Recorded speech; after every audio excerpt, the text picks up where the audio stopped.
Une grille semblable à celle illustrée ci-dessus peut être utilisée pour recueillir les informations concernant les différentes parties prenantes et faciliter le développement d'une stratégie.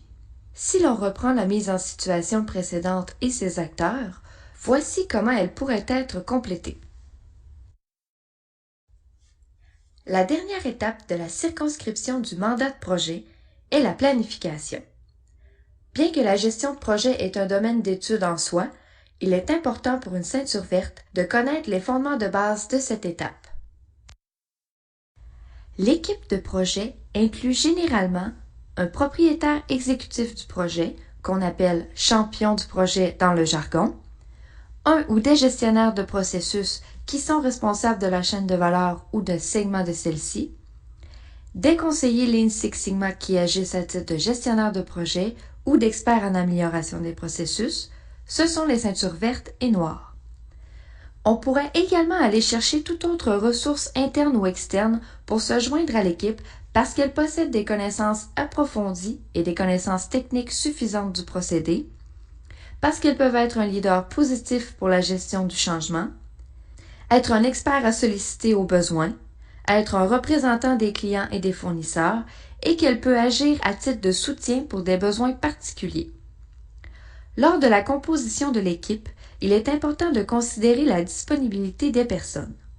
En effet, les membres de l'équipe doivent pouvoir accorder du temps au projet. Une ressource qui sera moins disponible que les autres risquerait de retarder les activités.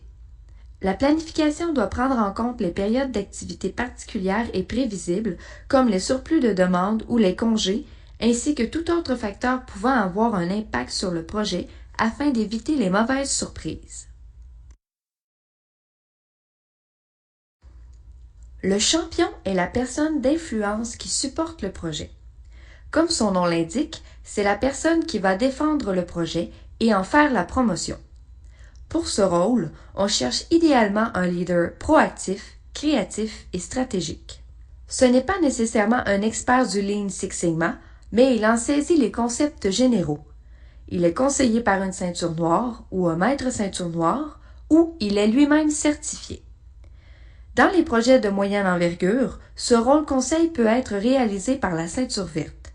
C'est lui qui s'occupe de l'identification et de la sélection des projets, ainsi que des revues de projets. Il fait office de cadre de gouvernance pour les intervenants et pour l'application de la méthode. Le champion doit être un facilitateur concernant les obstacles, les ressources nécessaires, l'implantation, les compromis et tout autre facteur pouvant nuire à la réalisation du projet. Finalement, il s'occupe également d'effectuer des suivis sur le projet et veille à l'exécution de ce dernier.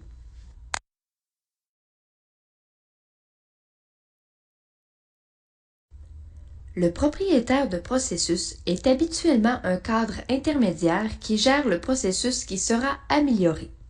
C'est lui qui est le leader opérationnel et tactique qui a l'autorité directe sur la plupart des intervenants du projet.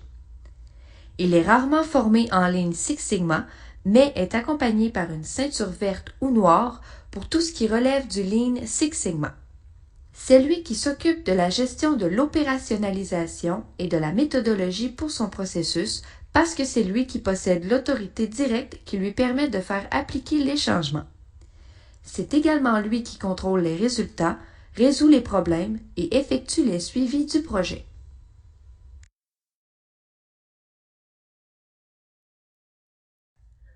Voici une représentation d'une structure de projet standard.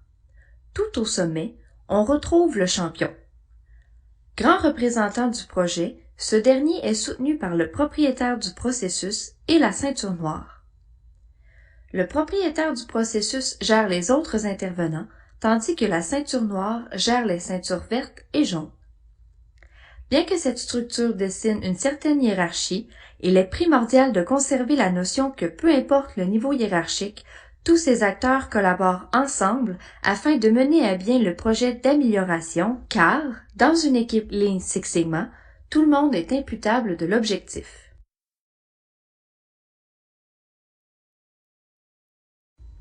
Une fois les membres de l'équipe identifiés, il est important de bien définir les rôles, les responsabilités et les attentes pour chacun des intervenants dans le but de clarifier et délimiter les champs de compétences et les zones d'intervention de chacun, ainsi que les personnes ressources.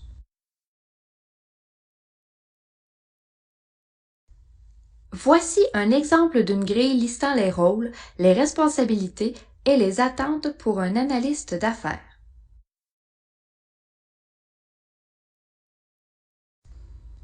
Au terme de l'étape de planification, des livrables et des suivis devraient être prévus afin d'assurer la bonne gestion du projet.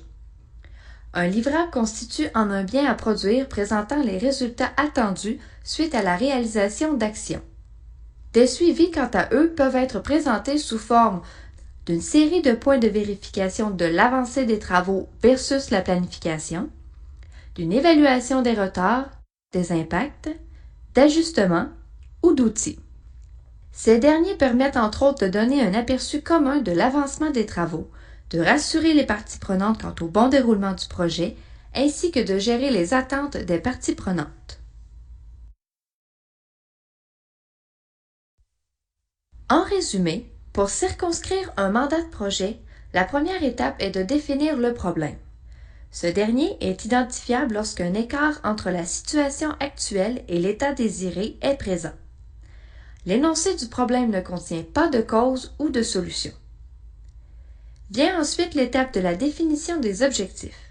Ces derniers doivent être rédigés en respectant les critères SMART, c'est-à-dire qu'ils doivent être spécifiques, mesurables, appropriés, réalisables et définis dans un intervalle de temps donné.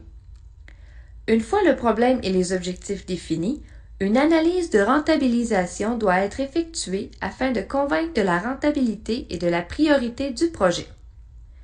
Une fois le support de la direction obtenu suite à la présentation de l'analyse de rentabilisation, la portée du projet doit être déterminée.